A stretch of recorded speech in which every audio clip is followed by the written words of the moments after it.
chat to you, and obviously the tour coming up. Let me just throw this out. How many times has this been postponed? Quite a few times, actually. Yes, Yeah. it's been postponed quite a few times, definitely. But mate, we're all full steam ahead now, mate. All going Definitely. ahead. Yeah. It's obviously been a frustrating time for a lot of bands, I guess, this last couple of years. But and obviously this was originally in promotion for your latest album, Dead Elysium, and I guess that sort of got swept to the side when it came out back in 2020, right?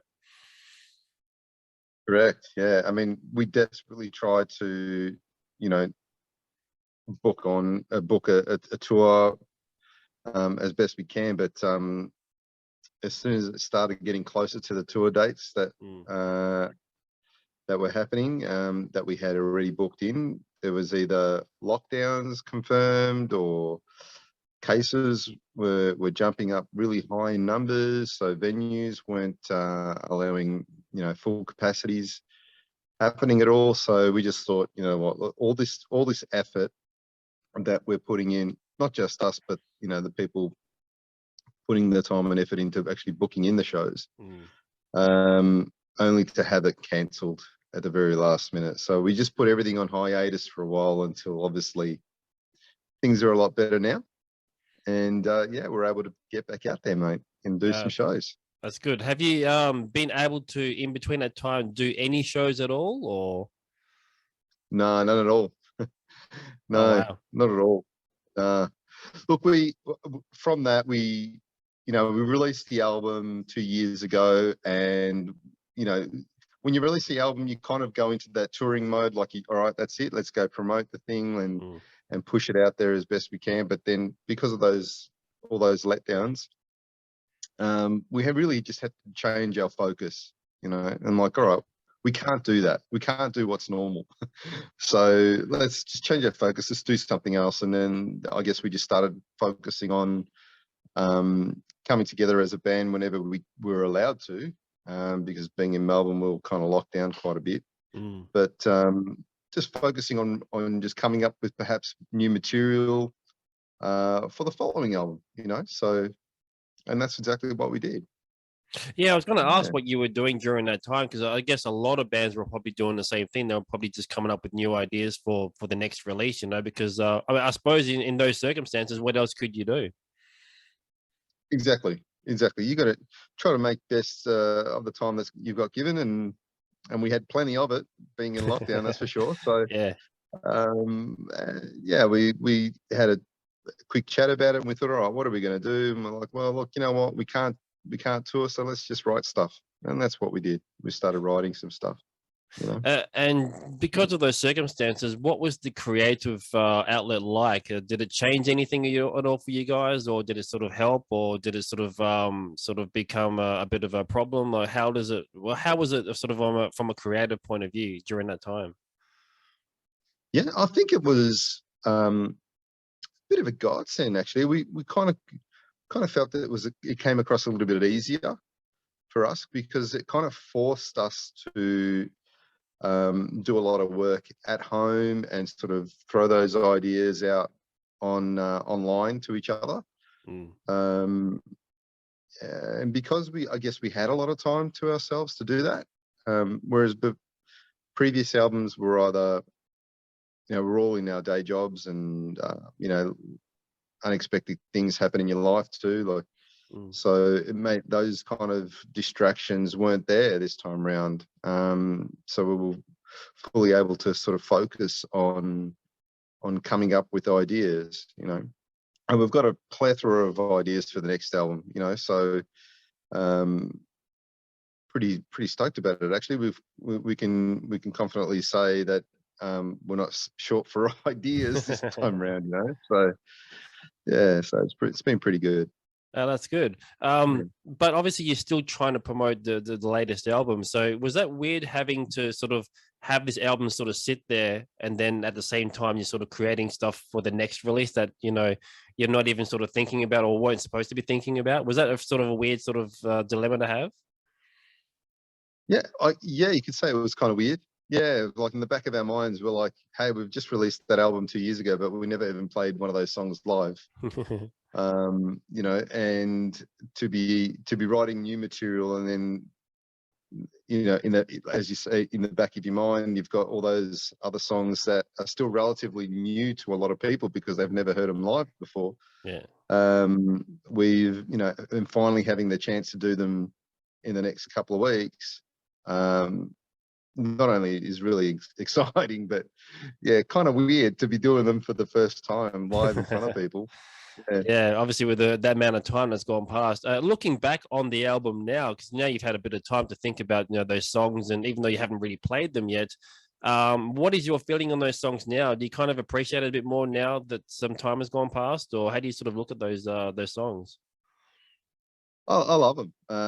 You know, I mean, they represented a time in Vanishing Point's history, I guess, as quite a troublesome and difficult period that we all experienced, either personally, and, you know, so I look back at those particular tracks now, and I think, gee, they kind of helped us through those difficult times that we went through back then, you know. So whether it was with, you know, health issues, or losing some family that had passed over, and you know, those kind of things, looking back on them now, those that they're pretty special, those tracks, to us, you know, because they were creating those songs and the album. A lot of this stuff was happening a lot of that personal stuff was kind of happening in the background. So in some way, it kind of influenced the way this album, Dead Elysium, took shape, you know? Yeah. What about the sort of feedback from fans and critics and reviewers and things like that? What kind of things were you getting back, and how long was that lasting? Because obviously it seemed like it would sort of be elongated, I guess, to some respect, because of the fact that you weren't touring and really promoting it in the way that you wanted to. Did you find that there was even more feedback coming back from people in general, or? We look, when we released the album, it was received fairly well from everyone that we had spoken to, or everyone that had done the reviews. So we're pretty pleased with in that aspect.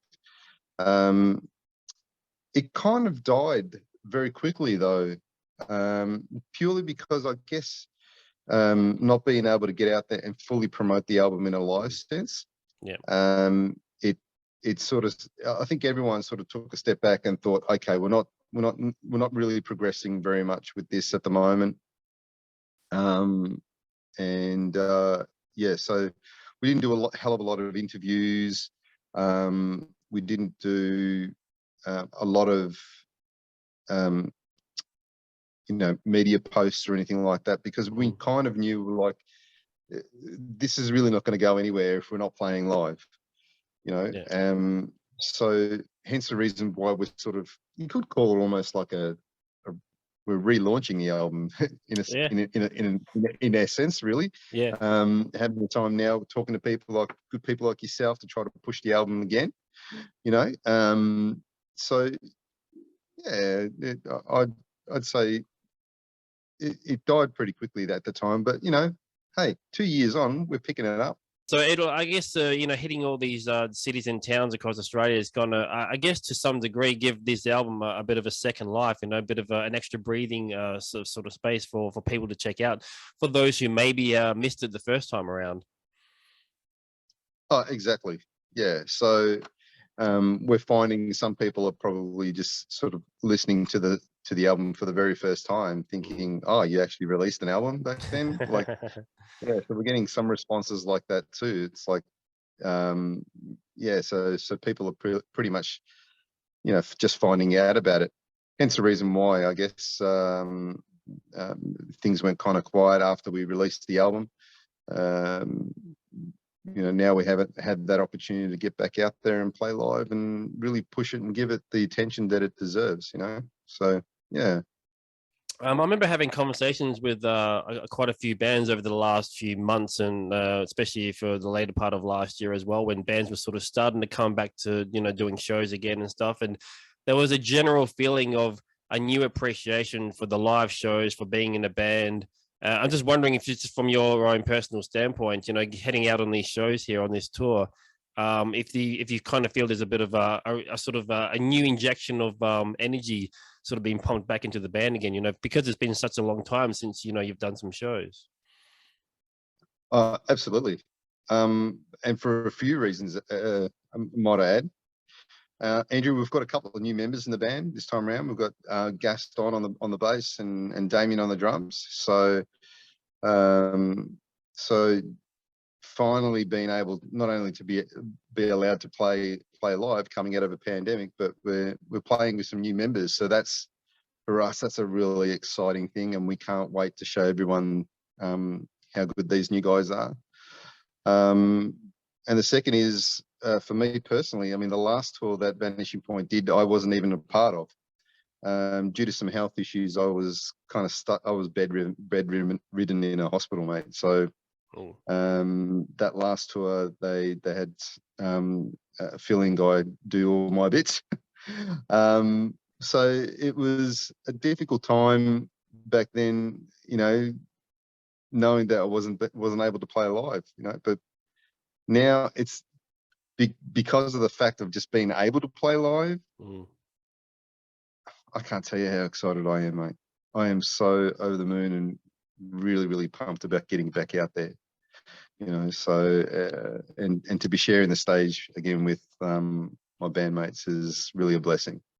Yeah, and that's what it's all about, isn't it? Is that live show experience? That's something that I think a lot of us really missed and really craved. Having that feeling of seeing everyone around you sort of share that experience and enjoying good music and stuff. And I think that's one of the things that I think many of us certainly have reappreciated again over time as well.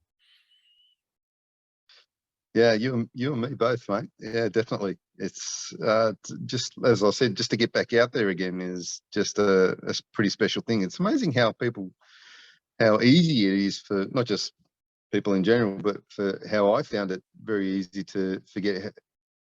Hey, we were physically locked in our own homes for a very long time, not being able to do anything that we took for granted for a few years back. So and just to be able to do that now is truly special. Yeah, we're going to have some fun, let's put it that way. Definitely. I guess in this the main focus will be the latest album, but I guess you'll sort of mix it up with a lot of other stuff from the previous albums as well. We will, yeah. So we're playing for approximately about an hour. So yeah, we've got quite a few songs off the new album Dead Elysium, but yeah, we'll be playing tracks from the back catalogs as well too. Some of the most popular ones, I guess. So yeah, just mixing it up, having a bit of fun. Yeah. Do you have any idea? And it is a question that I've asked a few times before about how when you're writing a particular song or whatever, do you ever think about how it would translate to the live stage? I'm just wondering, do you have any idea at this stage what songs on the new album might actually go very well on for the crowd? From judging by the feel that we have when we're in rehearsal, I think Dead Elysium, the title track for the album, that'll go down really well. Okay. It's full of energy. It's just the vibe. When we're playing that together, we're nailing it pretty good as of late, and it just feels awesome in a live aspect. I mean, sure enough, you can be listening to your music on your CD and enjoy it that way too, but just to be able to sort of hear it in its raw sound and is kind of special, and I think that's gonna translate really, really well live. Hopefully everyone else thinks the same thing. I'm sure it will. I mean, I listened to the song again earlier before the interview, and it's funny you mentioned that because I kind of feel that would do really well as well. I was kind of hoping you guys would end up playing it live, so how many from the new album do you reckon you'll be playing? I think there's about 5 or 6 new songs from the new album. Yeah. Okay, cool. 5 or 6. Yeah, so there's quite a few. Awesome. Yeah. Well, look, good luck on the run. Hopefully everything goes well, because obviously you hear these horror stories about, tours having to be cancelled halfway and things like that, so fingers crossed that it all goes well for you. And look, at some point, because I'm based here in Perth, we'd love to have you in WA. I think you've been over to WA before, right? We have. We've been there a couple of times, but definitely, Andrew, we do plan on coming over to WA. I'm so sorry that we're not coming this time around. No, fair enough. We're trying to sort of squeezing the dates within a short amount of timeline that we've got at the moment. Yeah. But WA might happen towards the end of the year. Okay. So yeah, look out for that. Nothing locked in or physically announced yet, but we haven't forgotten about you guys. Let's put it that way. Yeah. No worries. Well, as I said, man, thanks for your time. Really appreciate it. And as I said, just I hope that the tour goes really well for you. I really do. So thanks again, man. Thanks, man. Thanks again. Thanks for your time too.